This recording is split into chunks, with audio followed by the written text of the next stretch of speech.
Hello hi दोस्तों, ये देखिए मैं बनाई हूँ चिकन बिरयानी। ये देखिए कितनी प्यारी लग रही है और खुशबू माशाल्लाह बहुत अच्छी आ रही है इसमें।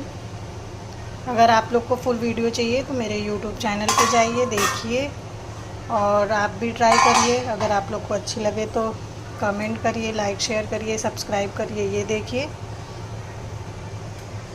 ये देखिए दोस्तों,